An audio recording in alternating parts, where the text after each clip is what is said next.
बड़ा उपापोह की स्थिति थी और बस में यह स्थिति थी कि मैं जिस दिन ज्वाइन किया था उस दिन से लेके आज तक ये संस्मरण मेरे दिमाग में आ रहे थे और अपने आप आँख से आंसू भी झर रहे थे।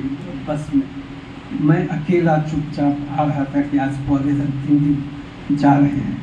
उसी बीच दाऊदनगर के आसपास था तो विश्वविद्यालय से फोन आ गया कि अरुण जी आज आपका रिटायरमेंट का डेट है और आपका पीपीओ मेरे हाथ में है। वाइस चांसलर खुद फ़ोन कर रहे थे।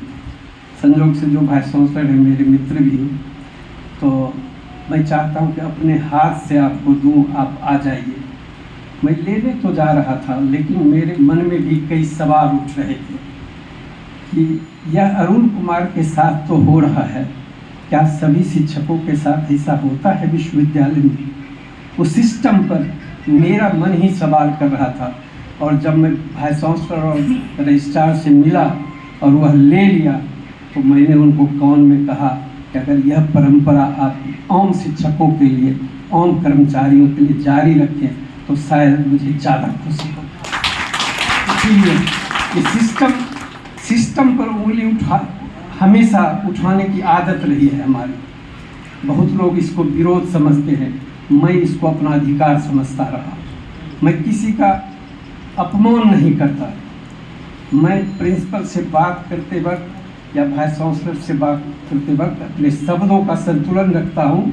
कभी अब शब्दों का प्रयोग नहीं करता हूँ, लेकिन ऐसे शब्दों का प्रयोग जरूर करता हूँ उनको कलेजा तक जाकर लगता है और उनको लगता है कि जो आदमी कह रहा है वह उस बात में कहीं कहीं दम है, बात में कहीं। इसीलिए मेरी ये आदत सी हो गई है। और वास्तव में मैं कई कॉलेज गए लेकिन मैं जहाँ भी गया वहीं का घुल मिल के रह गया। मगध क्षेत्र में ही पूरा मेरा सेवा काल बीत गया, लेकिन जहाँ भी गया बिल्कुल घुल मिल के रहा, लेकिन कभी किसी से गलत समझौता नहीं किया। कई कॉलेजों में मेरा स्थानांतरण हुआ मेरी इच्छा से, लेकिन कई कॉलेजों ने स्थानांतरण कराया मेरा मुझे पनिश करने के लिए। लेकिन मैं जहाँ रहा, नबीनगर कॉलेज को लोग बहुत छोटा कॉलेज कहते हैं। सर गए थे उस दिन, सर की ज्वाइनिंग थी, मैं गया था।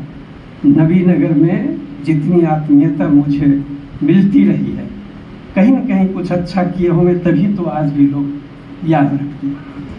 और RLSY कॉलेज में जितना कम समय के लिए रहा और जितना अपनापन, जितना मान सम्मान, जितना आत्मीयता मुझे यहाँ मिला, शायद वह बिरले को मिलेगा। मैं आज भी यह बात कर रहा हूँ।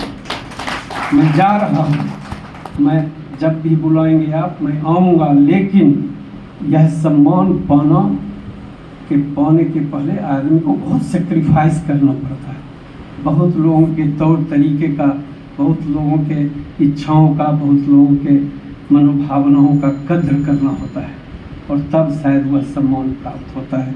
और मैंने हमेशा चाहा कि किस तरह से मेरे कर्मचारी खुश रहें, किस तरह से मेरे शिक्षक खुश रहें, किस तरह से कॉलेज चलता हुआ दिखे। जब कॉलेज चलता हुआ नहीं दिखता था तब तकलीफ होती थी। कॉलेज चलता हुआ दिखे, वह नबीनगर में भी हमने कोशिश की, RLSY में भी कोशिश किया। और अपने तमाम साथियों को मैं कहते रहता हूँ कि अगर जीवन में मान सम्मान और कहीं पहुँचना चाहते हो तो रोज़ कुछ न कुछ करना पड़ेगा और अच्छा करना पड़ेगा। व्यक्तिगत कोटरे और स्वार्थ से उठ के करना पड़ेगा और वही मंजिल देता है। और इसीलिए साथियों, उच्च शिक्षण संस्थान जहाँ भी है वहाँ मतभेद स्वाभाविक है। जहाँ हायर एजुकेशन इंस्टीट्यूशन है, पूरी दुनिया में हायर इंस्टीट्यूशन मतभेद के लिए जाने जाते हैं। तरह तरह के विचार के लोग होते हैं, लेकिन बिना मनभेद किए हुए उनको एकताबद्ध रखकर आगे ले जाना कोई साधारण बात नहीं होती है। आप जानते हैं कि कहा जाता है कि पढ़े लिखे लोगों का, इस प्रोफेसर PhD वालों को तौलो पेन तौलने के बराबर होता है, बराबर लोग कहते हैं। लेकिन मेरा कंसेप्ट दूसरा है। मैं देश के विभिन्न विश्वविद्यालयों में जाता रहा हूँ। बिहार से बाहर कोई शायद विश्वविद्यालय नहीं होगा जहाँ मैं आज तक नहीं गया।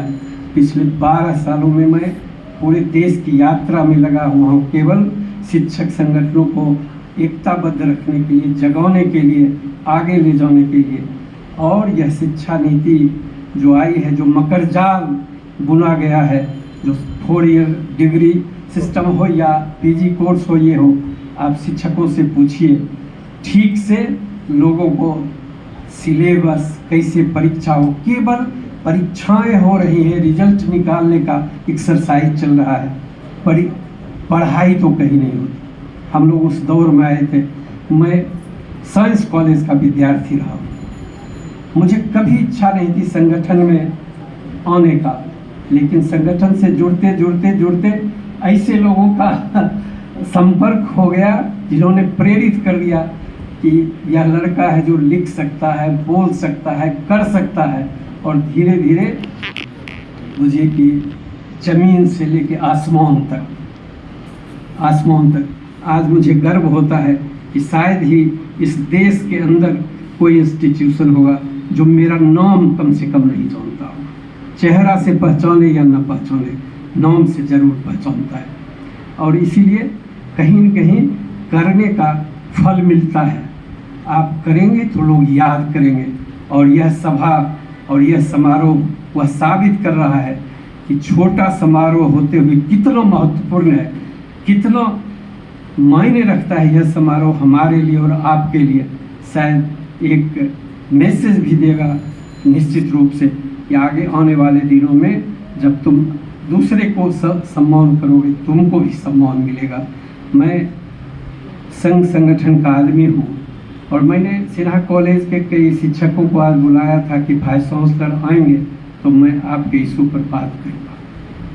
मैं भूला नहीं था, मेरे दिमाग में इंडेक्स बना हुआ था कि जो गेस्ट टीचर हैं बहाल हो गए तो नियमित वेतन नहीं मिलता है। जो संविदा पर और एडहॉक पर नॉन टीचिंग स्टाफ हैं उनको इतना कम वेतन मिलता है कि जिसको न्यूनतम मजदूरी से भी कम है, चाहे वो नबीनगर कॉलेज के लोग हो कि इस कॉलेज के लोग हो। उसके बाद जो परमानेंट लोग हैं उनकी अलग समस्या है। एनपीएस यूपीएस का जो मकर जाल है, एक तरफ मेरा पेंशन निर्धारित होगा तो लाख में और उनका पेंशन मिलेगा कि नहीं मिलेगा, यह सवाल आज खड़ा है। इसीलिए पूरे देश में यह सवाल है, पूरे देश के सामने यह सवाल खड़ा हुआ।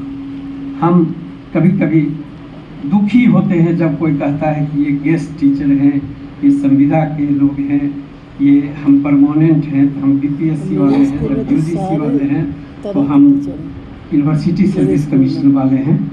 जब आप अपने में ही अलग अलग कुनबा बना के रखेंगे तो आप किस एकता और किस उद्देश्य के लिए बात कर रहे हैं। इसीलिए सम्मान करना सीखिए। जो सबसे हाशिए पर सबसे अंतिम आदमी है, उसके लिए आप अगर खड़े होंगे तो आपका काम तो खुद हो जाए।